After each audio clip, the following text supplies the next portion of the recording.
Eh, Mi nombre es Fabio, yo voy a ser su moderador el día de hoy. Y pues nada más, antes de pasar a la presentación, nada más les quiero recordar que también estamos transmitiendo en Facebook, en la página de la LCOI. Y también quisiera recordarles que pueden dejar sus respuestas sus preguntas en los comentarios y la sesión de preguntas y respuestas se realizará al final de la participación de la doctora. Y finalmente también les recuerdo que usen por favor sus manitas en el Zoom para pedir pues la palabra. Y también vamos a estar atentos a los comentarios de Facebook para dar la palabra y hacer las preguntas que nos hagan por ahí. Finalmente, como un recordatorio más, si nos pudieran colocar en sus nombres en el Zoom los pronombres con los que se identifican, se los agradecemos. Y pues vamos a dar comienzo ahora sí a nuestro eje temático de salud con la doctora María López. Y bueno, la doctora María del Rocío López Vargas es originaria del estado de Hidalgo.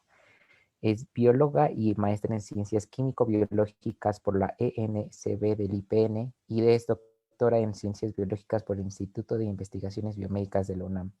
En su formación académica ha tenido la oportunidad de hacer estancias en la Universidad de Chile, Pemex y el CINVESTAB y el Instituto Nacional de Salud Pública. Ha trabajado como conferencista en temas de orientación vocacional, riesgo y salud y participado en proyectos de vigilancia epidemiológica en la Secretaría de Salud de la Ciudad de México y en asesoramiento de investigación en el CONACYT. Actualmente es investigadora postdoctoral en el Departamento de Matemática Educativa del CINVESTAB, forma parte del Sistema Nacional de Investigadores como candidata y es profesora de asignatura en la Facultad de Ciencias en la UNAM. El área en la que se desarrolla es la toxicología genética y molecular con enfoque en epidemiología ambiental. Ha realizado estudios de riesgo en poblaciones vulnerables en sitios altamente contaminados dentro del país, aunque por ahora se está centrando más en la educación de riesgo ambiental.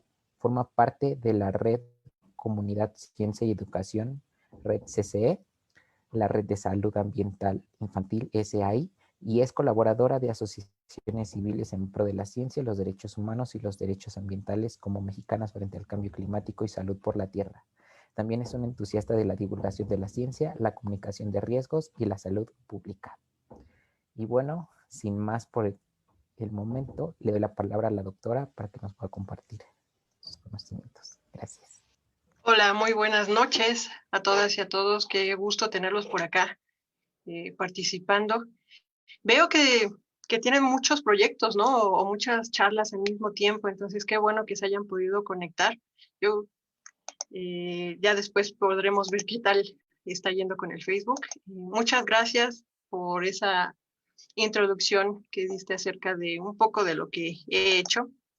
Les agradezco mucho que me hayan dado la oportunidad de venir a platicarles hoy algo acerca de lo que me gusta, que es la salud ambiental y específicamente en algo que tiene que ver con lo que ustedes están desarrollando, que es el cambio climático, ya que si bien tenemos en mente, creo nosotras, las personas que estamos en un gremio que tiene que ver con cuestiones ambientales, que hay problemáticas que están haciendo que la salud, tanto humana como la de los ecosistemas, se vea modificada, hay muchas otras personas que no alcanzan a llegar a esta comprensión porque tal vez no lo ven como algo cotidiano.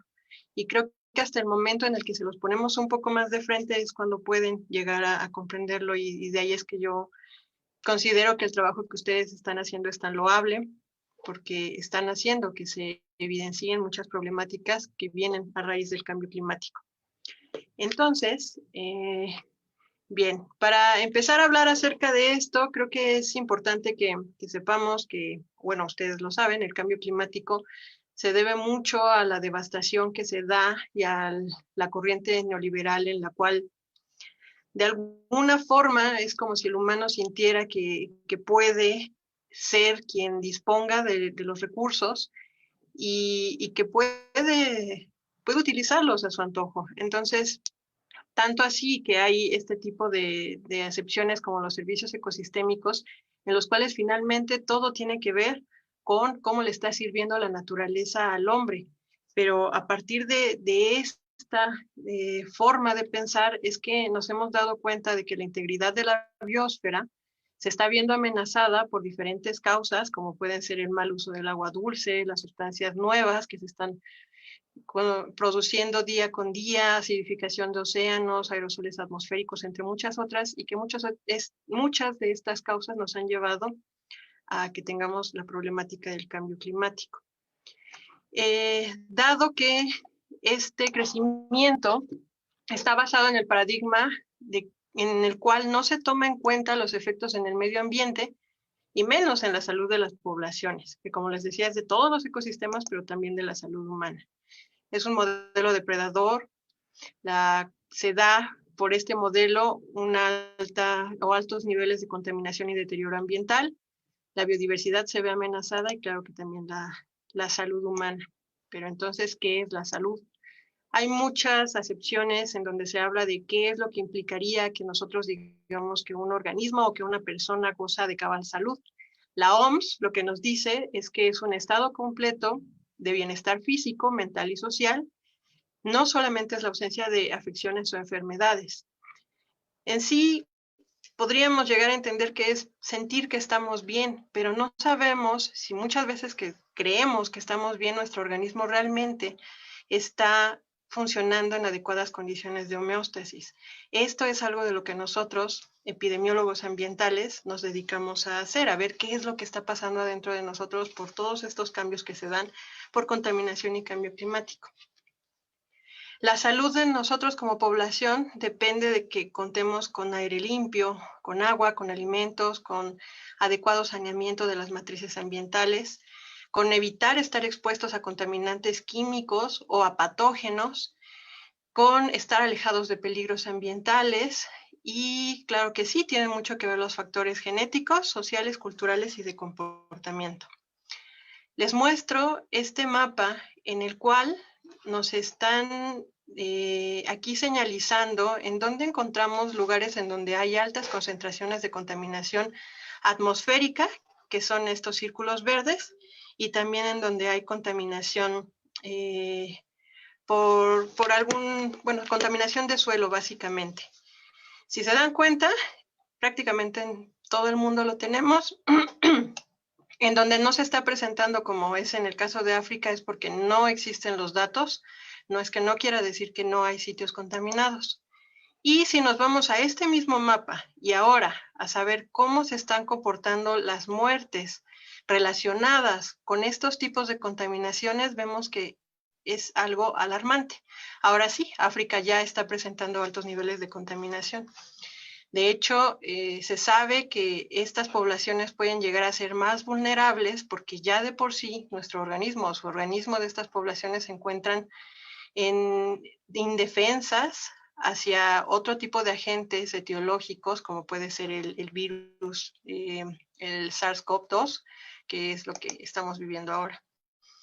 Ahora, lejos de que sean solamente las muertes lo que está impactando esta exposición a N cantidad de factores que se dan por la contaminación y por el cambio climático, también afecta la calidad de vida. Y de aquí ha surgido un marcador que se conoce como DALY, que son los años de vida ajustados por discapacidad, el cual nos habla depende de dónde tú vivas, cuál es la esperanza de vida, cuántos años vas a perder por haber estado expuesto a estas condiciones de vulnerabilidad.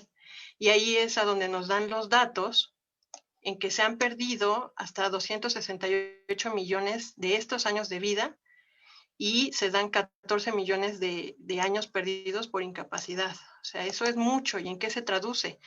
En que estas poblaciones no van a poder trabajar adecuadamente, no van a poder sumar para el Producto Interno Bruto o para la economía de los países, y al contrario de sumar, van a estar quitándole porque tienen enfermedades que los están haciendo que tengan alguna incapacidad.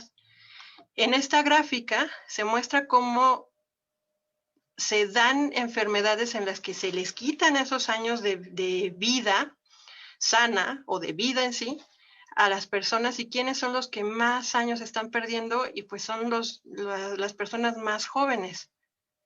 Ya las personas más grandes de edad también podrían estar presentando esa pérdida de años y tener discapacidad.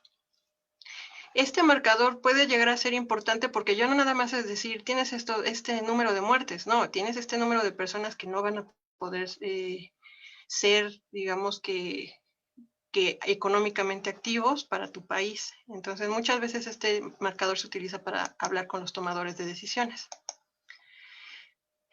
También vemos que la OMS nos muestra que el total de muertes por contaminación ambiental supera el total de muertes por otro tipo de exposiciones o de otros agentes etiológicos como es la malaria, la tuberculosis, el abuso del alcohol, la malnutrición, los accidentes automovilísticos o la utilización de drogas. Es decir, son muchísimos.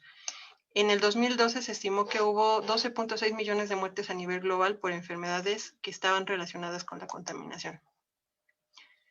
¿Cuál es el impacto de esta contaminación en la salud humana? Que el 23% de las muertes a nivel mundial se deben a esto, precisamente. Es mucho. Y que en el mundo la contaminación del aire exterior e intramuros es responsable de 1 de cada 8 muertes. Otra vez, hablamos de datos duros en donde nos están hablando que la problemática es bastante compleja y fuerte. Así es que ya sabiendo qué es la salud, sabiendo cuáles son las implicaciones de que haya contaminación y estemos expuestos y que además de esta exposición pues estemos perdiendo años de vida, de calidad de vida, ¿por qué sería necesario saber sobre esto, sobre el cambio climático y la salud? Bueno, porque es una preocupación para el bienestar y la salud.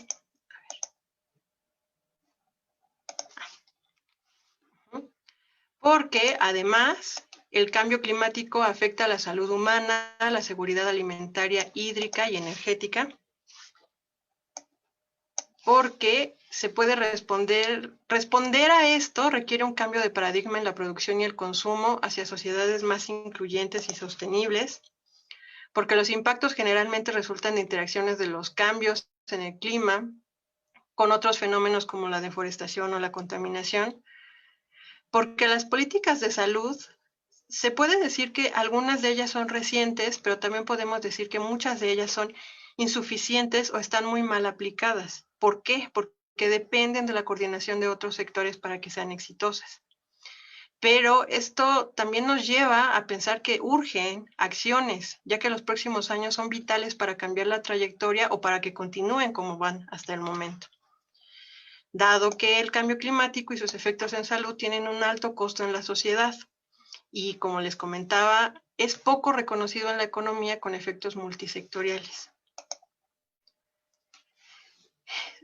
Socioambientalmente, como les comentaba en un principio, dentro del cambio climático, quien nos está dando qué tan problemático puede ser hacia las comunidades es la vulnerabilidad. Cuando nosotros hablamos de comunidades que conocen cuáles son las implicaciones de riesgo por estar expuestos a los efectos del cambio climático, como es las islas de calor o como es el que se dé, no sé, movimientos, o bueno, haya huracanes o bueno, diferentes cuestiones que están sucediendo por el cambio climático. Si estas comunidades lo conocen y asumen esos riesgos, pueden tener una menor vulnerabilidad.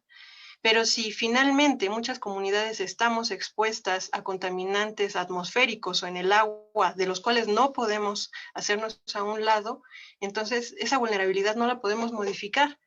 ¿De qué forma la podríamos hacer o modificar? No sé, cambiando hábitos como la alimentación, tal vez, o exigiendo a nuestras autoridades que se regulen esas concentraciones de contaminantes en las matrices ambientales. La vulnerabilidad no es una cosa dada, es algo que se va construyendo y que es dinámico. Entonces, uno de nuestros objetivos como epidemiólogos ambientales es que las poblaciones sean lo menos vulnerables posibles. Eso es algo que siempre estamos buscando. Aquí hay información que tal vez pueda apoyar, ya que son algunos que serían como estrategias o documentos de divulgación para que las personas los conozcan. Si ustedes los quieren ver, están en la página de Mexicanas frente al Cambio Climático, en el cual ahí les hablamos de que se prevé que para 2030, entre 2030 y 2050, el cambio climático causará 250,000 defunciones adicionales cada año debido a los daños a la salud. Se estima que el costo, ya hablando de lo económico, para la salud será de 2,000 a 4,000 millones de dólares de hoy al 2030, y que las zonas con malas infraestructuras sanitarias serán las menos resilientes. Ahora, que si se empieza a actuar y se logra modificar el cómo estamos utilizando los recursos actualmente, podríamos hablar de que la reducción de las emisiones de gases de efecto invernadero pueden traducirse en mejoras a la salud. Eso sería lo deseable.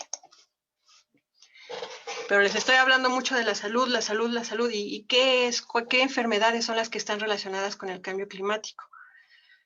A lo mejor ustedes conocen algunas. Creo que de las más, ¿qué sería? De las que más se llegan a divulgar son las que tienen que ver con las enfermedades transmitidas por vectores. Las que hablan acerca de cómo las especies animales que son vectores de enfermedades se van movilizando, van migrando, van cambiando las regiones en las que viven y entonces las estamos encontrando en otros sitios que antes no se encontraban. ¿Como quiénes? Como el mosquito, ¿no? El mosquito que es el transmisor del dengue o del paludismo, o como la chinche, que es uno de los transmisores del Chagas.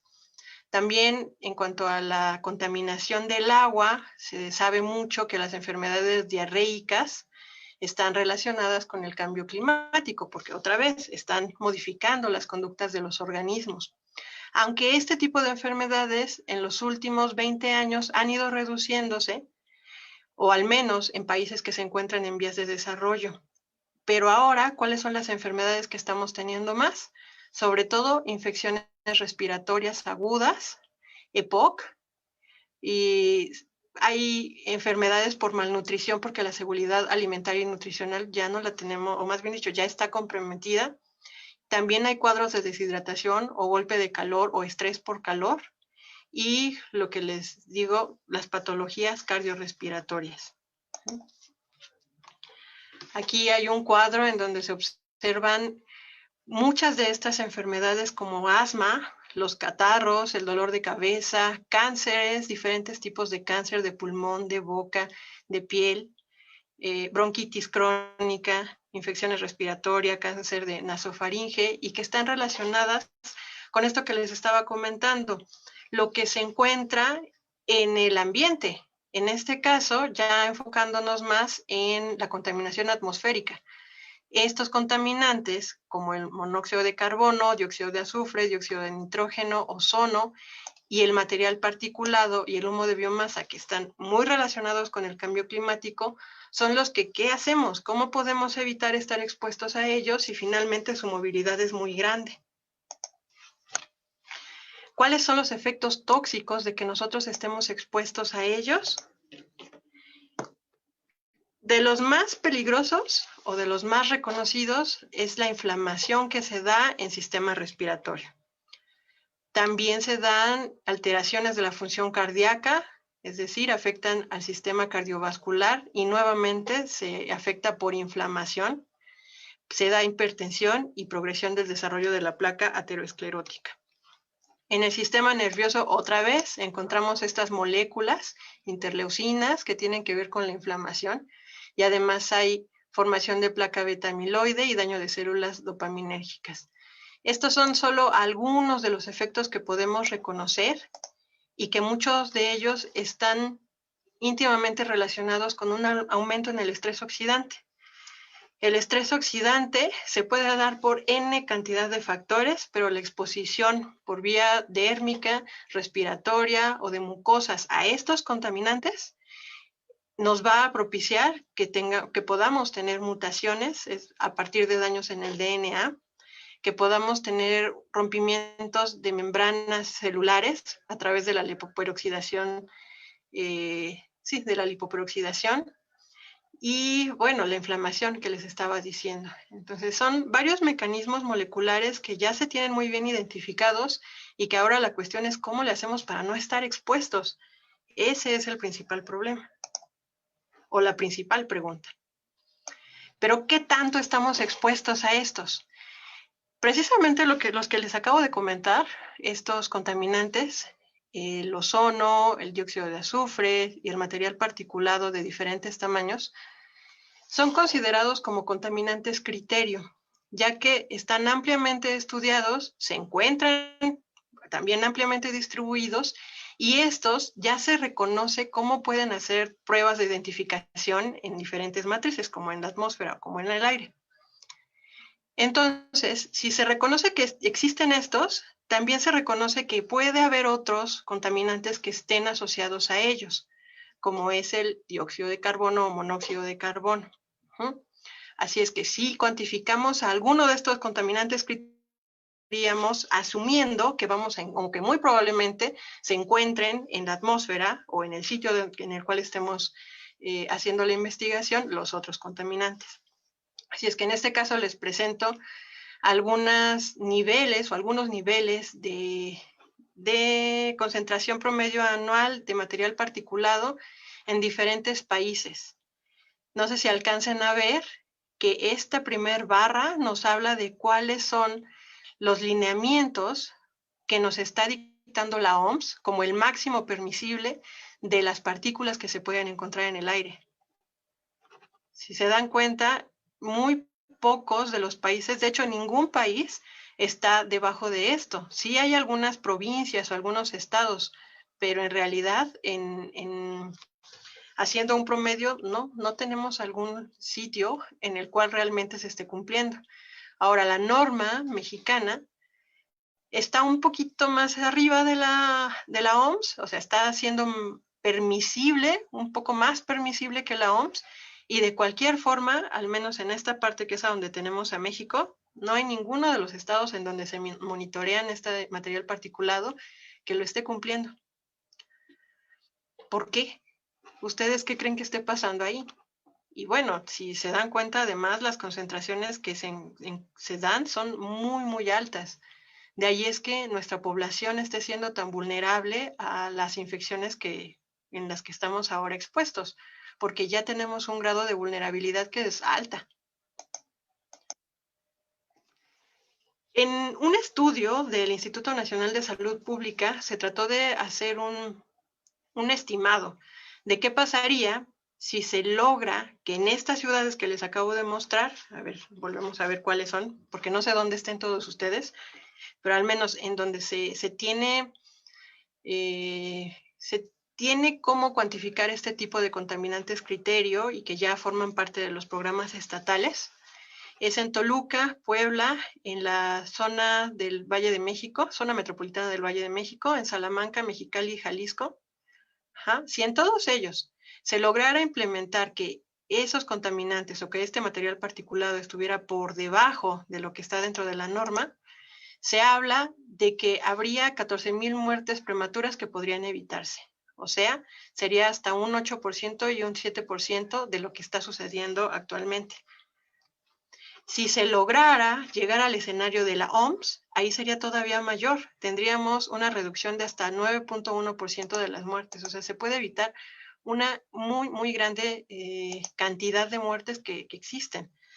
Además, podríamos evitar que hubiera 150,000 años de vida potenciales perdidos, estos DALIs, más de 24,000 millones de dólares que estarían siendo, pues, se podrían estar invirtiendo en otra cosa, cerca del 2% del PIB y sería equivalente al 22% del presupuesto del sector salud en el país, lo cual es bastante. Este tipo de cosas se les han dicho a los tomadores de decisiones, pero algo está pasando ahí que no se ha logrado concretar, el que de todos los sectores se pongan las pilas y realmente se comprometan a cumplir esto. En México se han hecho diferentes convenciones acerca de salud y cambio climático, se han hecho comisiones intersecretariales, como en el 2005 que se creó esta que es de cambio climático. Hubo algunas acciones sea, tampoco es como decir no se ha hecho nada, porque eso no sería la realidad, pero como les digo, estas acciones quizás no han sido lo suficientemente difundidas. Algo está pasando ahí que no nos está ayudando para que se prevenga toda esta pérdida de salud por el cambio climático. ¿Qué se ha hecho en Centroamérica y el Caribe? Bueno, hay diferentes cuestiones como los estudios de clima y salud de países miembros del sistema de la integración centroamericana, el impacto de la variabilidad y el cambio climático en la salud humana en Centroamérica, el estado del arte que se hizo en el 2010. De ahí es de donde les mostré estas gráficas que hablaban del material particulado. La guía metodológica para evaluar la vulnerabilidad y el impacto del cambio climático en la salud humana, que esta fue de 2012, que es esta, en donde se habla de que es necesario identificar efectos en salud sensibles al clima. Estos efectos, como les digo, ya se reconocen, pero ¿qué hace falta? La disponibilidad de la información. El que sepamos además cuáles son las poblaciones más vulnerables dependiendo de región, porque por mucho que hagamos un estudio en Ciudad de México, yo me encuentro en Ciudad de México, si se hace este estudio, yo no lo puedo extrapolar con Mexicali, yo no lo puedo extrapolar con Pachuca. Son ciudades diferentes, hay factores que van a incidir mucho en su calidad de vida, factores determinantes de la salud que van a ser muy específicos de cada región. Así es que se tiene que hacer una identificación por cada zona de estudio.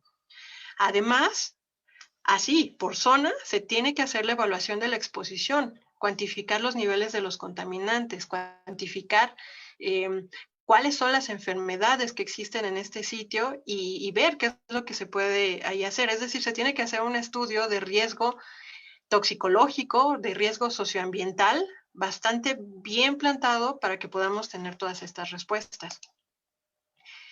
Y entonces con eso ya podríamos tener la evaluación del impacto en la salud, que va a servir para poder implementar estrategias de prevención en esos sitios, para que no se llegue a estos niveles de efectos negativos en la salud. Hay diferentes ejemplos en donde lo han hecho. Por ejemplo, en San Luis Potosí es uno de esos ejemplos en donde en diferentes comunidades han implementado muy buenas ecotecnias, como estufas ecológicas o como limpieza de las zonas. Están tratando de hacer saneamientos de cuerpos de agua. Sí, sí se están haciendo, pero todavía falta que esto se implemente en muchas más zonas del país.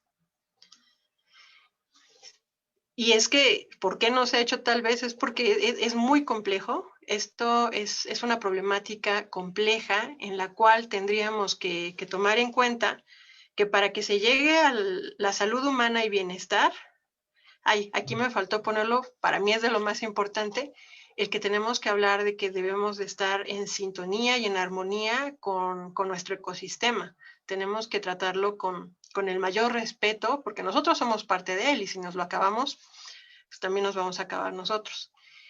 Pero aquí varios de los componentes que nos hablan de para que se llegue a esta salud humana y bienestar es reducción de la pobreza y desigualdad, gestión integral de recursos hídricos, protección y recuperación de ecosistemas, seguridad y eficiencia energética para todos y agricultura y seguridad alimentaria y nutricional. Que si se lograra hacer, podríamos ahí ir palomeando, como ven aquí, a diferentes objetivos del desarrollo sostenible, que a lo mejor, y no sé cómo los vean ustedes, pero pueden ser solamente como una agenda, como para ir palomeando, pero muchos de ellos pueden apoyar realmente a que las políticas públicas se encuadren hacia algo positivo. Aquí hubo otra conferencia sobre salud y clima en el 2016 en el cual se llegó a diferentes acuerdos muy buenos. Se están tratando de poner en práctica. Tal vez ustedes me podrán platicar si en sus ciudades empezaron a hacer algo. Aquí en la Ciudad de México han tratado de modificar el transporte, han tratado de implementar más ciclopistas. Y el sistema para la calidad del aire también es mucho más eficiente. Ahora sí nos habla de salud, nos habla de qué tan dañino o qué tanto riesgo tengo yo dependiendo de la zona en la que vivo, si salgo cuando hay una contingencia ambiental, o aunque no la haya, diario puedo estar monitoreando cómo se encuentran estos niveles de contaminantes criterio. hay cosas que sí se están haciendo, porque finalmente uno de los estandartes que se tienen en este tipo de consorcios de salud y clima es que el derecho a la salud es fundamental para las medidas adoptadas en los países. Y algo que no puse aquí es que es un derecho humano el que nosotros vivamos en un medio ambiente sano. Y aquí está. ¿Qué es de esas últimas metodologías que se han encontrado para que podamos identificar qué tantos daños está haciendo el cambio climático a la salud? Es este círculo en donde nos hablan de que debemos identificar la vulnerabilidad a cambio climático en salud, reconocer actores capacitados en adaptación a cambio climático. Aquí es interesante que ya están hablando de que es importante que existamos, o bueno, que haya personas que se formen en estas áreas y que estas sean las personas que tengan esa posibilidad de comunicar los riesgos, de hablar con las comunidades. Y algo que, al menos en el rubro en el que yo estoy, es el empoderar a las comunidades. De hecho, hoy que yo solamente esté hablando y hablando y hablando, se me hace un poco raro porque ya nuestra forma de interactuar con cualquier grupo es el escuchar. Nosotros queremos saber qué conocimientos tienen y así podemos también ir armando nuevos conocimientos. Así es que aquí este punto número 2, se me hace muy importante porque ustedes ya están capacitándose como especialistas en adaptación a cambio climático. Bien, además se tiene que identificar relaciones intra e interinstitucionales, analizar las políticas públicas actuales de adaptación, ver si son las adecuadas, ver que sí se estén cumpliendo o ver si necesitamos hacer alguna modificación. Identificación de nuevas necesidades de adaptación, evaluar si existen recursos para la adaptación, conocer la forma, nivel y etapa en que se desarrollan los programas de adaptación y formular nuevas propuestas de políticas públicas. Ajá. Lleva mucho tiempo todo esto, pero es posible que algunas de estas cosas se estén haciendo a la par. Es como para no perder tiempo. Y eso sería en sí todo. Traté de resumir, creo que puede ser algo muy extenso este tema, pero traté de resumir como que lo más posible. Si quieren conocer más acerca de lo que estamos haciendo aquí sobre el cambio climático, pueden ir a las redes sociales de Mexicanas frente al Cambio Climático. Y si quieren conocer qué es lo que estamos haciendo en educación con los actores comunitarios, pueden ir a las redes sociales de la Red Comunidad y Educación, que es a donde me encuentro más trabajando en estos días. Si gustan, les puedo dejar las referencias para que ahí también lean un poco más acerca de esto que les fui comentando, que como les digo es un tema muy extenso, pero creo que con esto, por el momento, sería suficiente y me gustaría escuchar qué opinan ustedes, qué preguntas tienen. Muchas gracias, doctora. Ahora tomo el lugar de mi compañero como moderadora de Pablo López. Y pues ahora sí comenzamos el ciclo de preguntas. ¿Alguno le gustaría expresarla?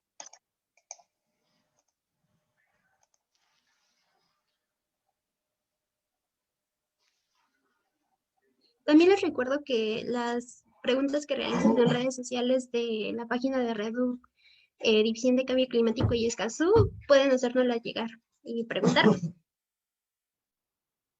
Susi Rojano, adelante.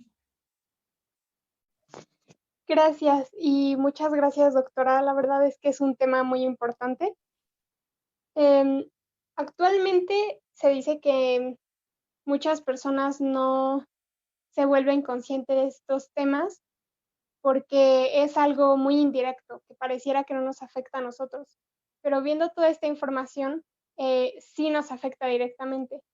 Entonces, de esta forma, ¿por qué es que, sabiendo que sí nos afecta directamente, por qué sigue habiendo desinterés por algunas empresas o gobiernos en el tema?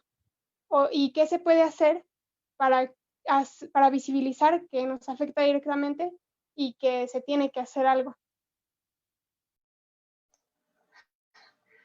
¿Qué sería? Esta crítica o pensamiento, esta reflexión, eso que tú estás haciendo, es una reflexión que creo que todos tenemos que hacernos, porque qué tan conscientes somos nosotros de los riesgos a los que nos enfrentamos día con día. Tal vez, como les decía, personas que estamos en esta área, sí tratamos de ir escarbando allí entre conocer qué me hace daño, qué prefiero no utilizar, qué hábitos asumo modificar para bajar estos riesgos. Pero creo que aquí la cuestión es que la percepción es muy diferente entre cada persona. Cómo haya sido educada, cuál haya sido el entorno, el que hace que muchas veces sea muy difícil para ellos llegar a esta comprensión, porque no es algo que sea como su principal atención. Yo entiendo que muchas personas en la población de lo que más se preocupan es de tener trabajo para poder comer, para poder llevar a sus familias. Pero como bien lo dices, hay otras personas que tienen industrias que no es su principal preocupación esto mismo de un obrero, pero ellos, no sé, de alguna u otra forma su percepción es que no están impactando de una manera tan grave. Así es que creo que ahí el que se den este tipo de charlas, el que se les esté obligando por normativas a que cumplan estándares, es lo que puede hacer que se apoye, porque ahí personas como ustedes pueden ir, dar las pláticas y decirles, es que no es solo por cumplir, es porque tú también te estás haciendo daño. Aunque no hay que frustrarse, no es tan fácil que se pueda dar este cambio de paradigma tan rápido, pero sí es posible. No sé si contesté ahí tu duda. Sí, sí, muchas gracias. Bueno, ¿alguien más que gustaría participar? A mí me gustaría participar. Adelante. Hola a todos y muchas gracias, doctora. Se me hizo muy interesante y bueno, en el caso de la parte respiratoria, me identifiqué porque, bueno, yo soy de Ciudad de México, entonces siempre como que si salía de la Ciudad de México, podía respirar muy bien y nada, pero me daba cuenta que cada que regresaba a Ciudad de México como que me sentía como enferma, como si me diera un resfriado. Y pasaba muy constantemente y hubo un tiempo que estuvimos como en contingencia, como una semana o algo así, hace un año o 2, y yo me puse muy mal de vías respiratorias.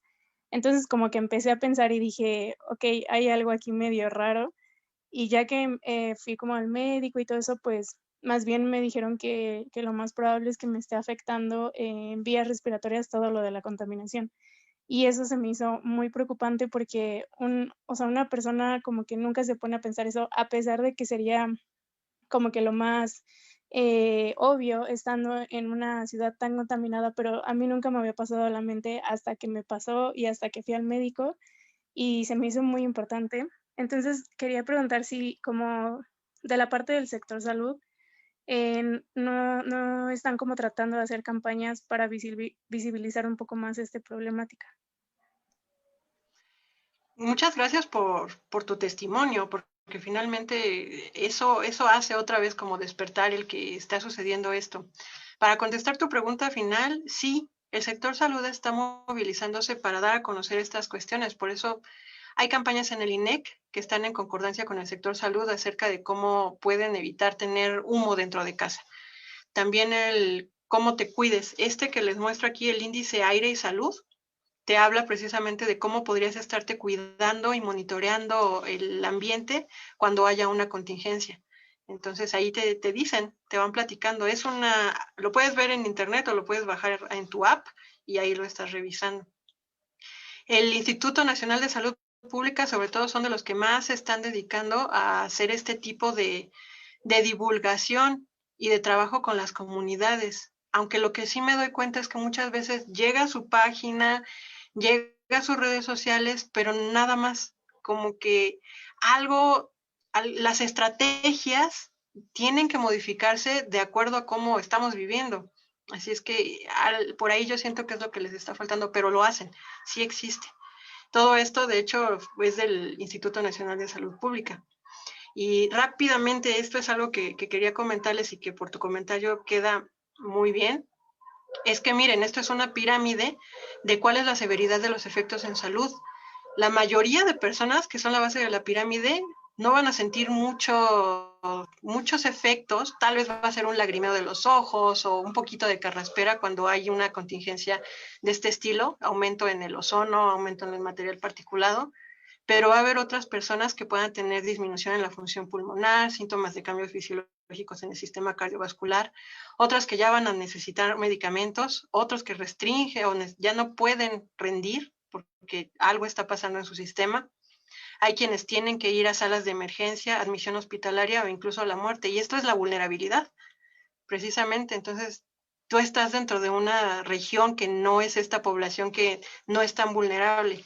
Y el entender que muchas personas van a estar en estas secciones de mayor vulnerabilidad es lo que tiene que hacer para que se modifique cómo se están dando cómo se están tomando los estándares de calidad del aire. Entonces, muchas gracias que nos hayas platicado esto. Gracias a usted. Tengo otra pregunta que llega por Facebook y es la siguiente. ¿A qué se debe que la normativa mexicana presente límites más flexibles que los presentados por la OMS? ¿A qué se debe? A ver, es que me la pusiste difícil, porque yo lo que entiendo, que estoy un poco más apegada a estas normativas en agua, es que las normativas se toman de acuerdo a lo que dice la EPA, que es la Agencia de Protección Ambiental de Estados Unidos. Pero no es como que se vayan actualizando al mismo tiempo que se actualizan allá.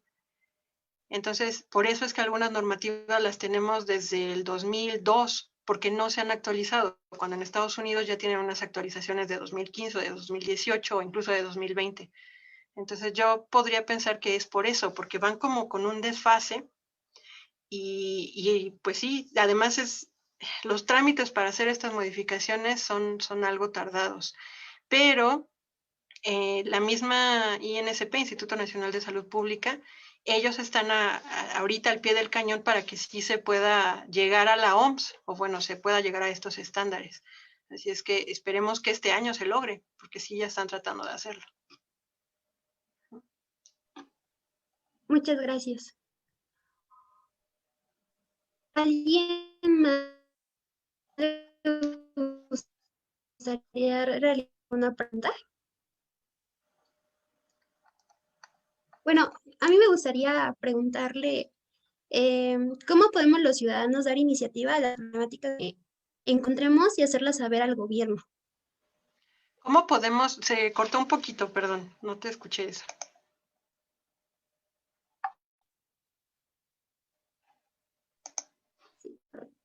A ver si ya se estabiliza tantito. La vuelvo a hacer. ¿Cómo podemos los ciudadanos dar iniciativa a algunas problemáticas que encontremos y hacerlas saber al gobierno? ¿Cómo podría ser? Hay diferentes vías. Creo que la divulgación es una de las más importantes y el que por ahí se hagan grupos de colaboración. Con esto del presupuesto ciudadano, me parece que se conoce, se pueden meter iniciativas que apoyen a reforestación, a reducción o bueno, a cambio tal vez de ciertas tecnologías que sean más contaminantes. Por ahí sí se puede ser una vía para que nosotros como ciudadanos aportemos. ¿Qué otra podría ser? Las denuncias que se hagan pues a Semarnat o a la COFEPRIS incluso, eso también puede ayudar. Y al menos el ejemplo que yo les puedo comentar es que se hizo una denuncia ciudadana por la contaminación del río Atoyac, que está en Tlaxcala, es en donde yo estuve participando para proyecto de doctorado. Y aunque se llevó mucho tiempo, las comunidades no dejaron de estar ahí siendo insistentes, encontrando más pruebas de los daños que estaban teniendo a su salud y lograron, primero, que la CNDH les diera la razón de que estaban siendo afectados por la contaminación en el sitio y después lograron que secretarios de Semarnat o de Conagua, del IMTA, bueno, el IMTA no es secretaria, pero que funcionarios del IMTA sí voltearan para allá y empezaran a ver qué se puede hacer. Entonces, ahora están tratando de que se haga este análisis regional, como les había comentado, para entender los niveles de exposición y de daño, y pues la idea es que se haga el saneamiento. Están en eso, sabemos que no es rápido, pero como ciudadanía ellos lo han logrado, son ellos los que han hecho que se esté logrando todo esto. Y entonces sí se puede. Lo que entiendo es que finalmente los cambios que se observan, que se espera tener, finalmente son posibles siempre y cuando haya un grupo de colaboradores que tengan el mismo fin, que es cuidar, preservar ese medio, ese ecosistema, ese río, y todo el tiempo estar de la mano insistiendo al gobierno por medio de, ¿cómo decirlo?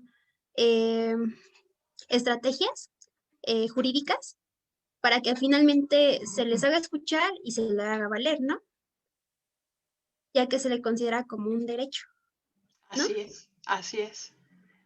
Sí, y estos dos derechos que les decía, el derecho a la salud y el derecho a vivir en un medio ambiente sano. Y sí, las comunidades no van a descansar, ellos continúan y han pedido el apoyo de docentes, de científicos, de abogados, o sea, ellos tienen mucho apoyo porque se dieron cuenta de que solo formando estas redes se podía llegar a eso. Así es que sí, ustedes creo que van muy bien si ya están haciendo una red de colaboradores para que se pueda visibilizar todavía más lo que está sucediendo con el cambio climático. Sí, así es. Ha sido pues un esfuerzo en conjunto para pues, organizar estos eventos y más que nada aprender de ustedes que vienen a hablarnos sobre distintos ejes temáticos que de verdad valen mucho. Bueno, gracias. Me gustaría preguntarles, ¿alguien más tiene alguna pregunta que hacerle a la doctora?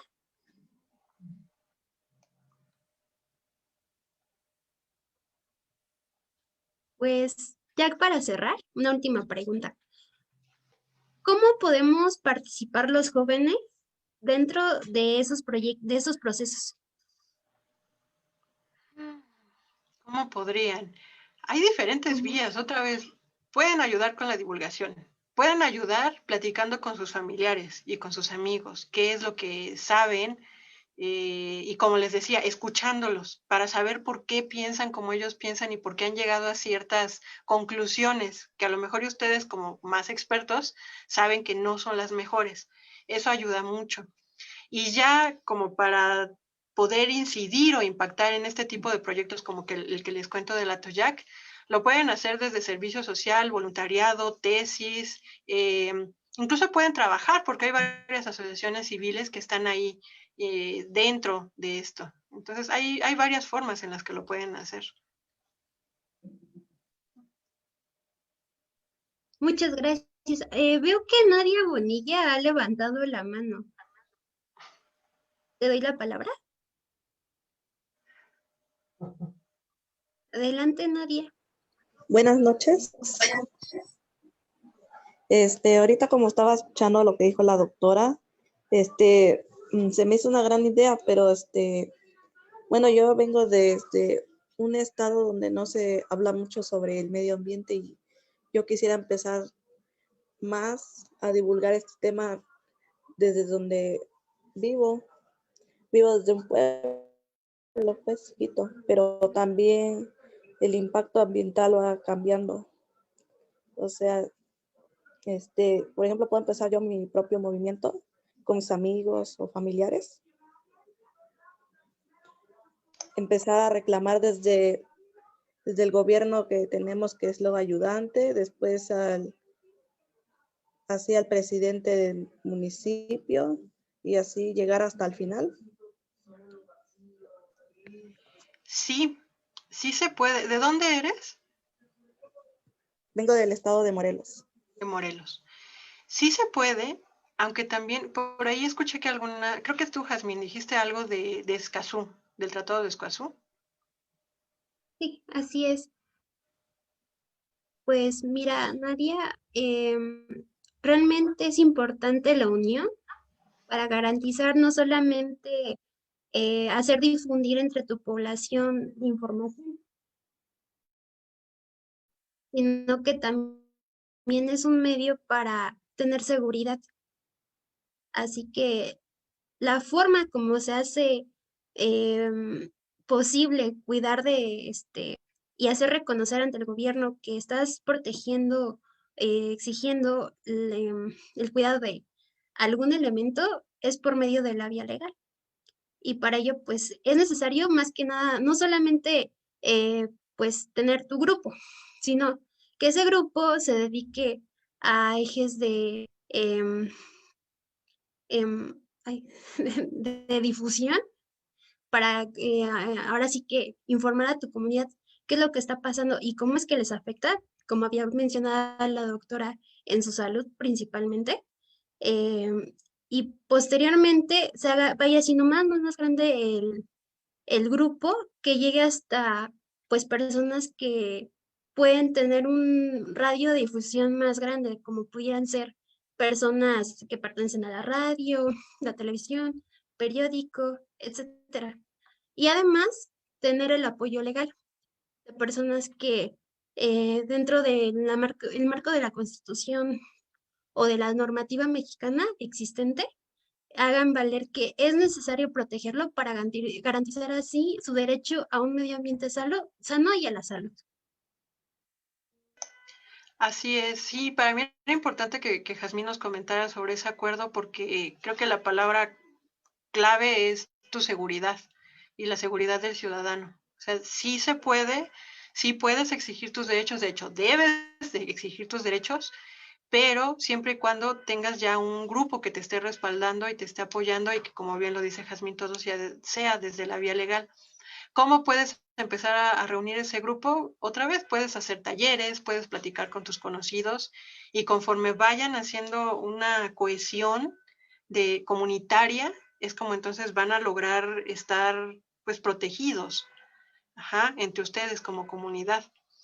Yo lo que les puedo decir es que si requieren que alguien vaya y diga o se hagan talleres así en línea, acérquense a los investigadores. Al menos yo me pongo a su disposición por si quieren algo así, lo podemos hacer en línea, pues por mí no hay ningún problema.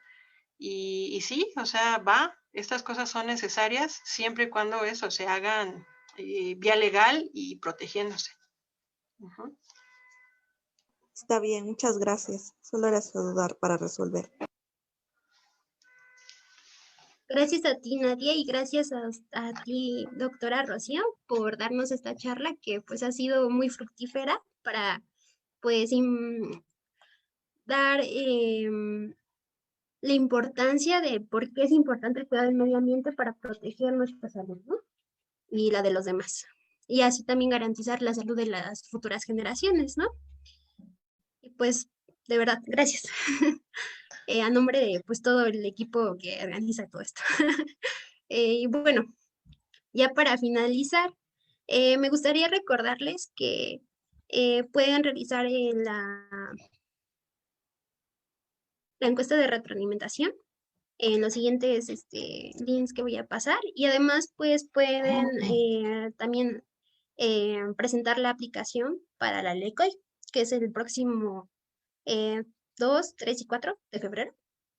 Así que pues atentos, adelante, cualquiera puede aplicar, y la idea es que entre distintas visiones se vuelva más, se magnifiquen las necesidades que son fundamentales dentro de la normativa de México. Así que pues, adelante. Con esto finalizo y espero que todos se encuentren bien.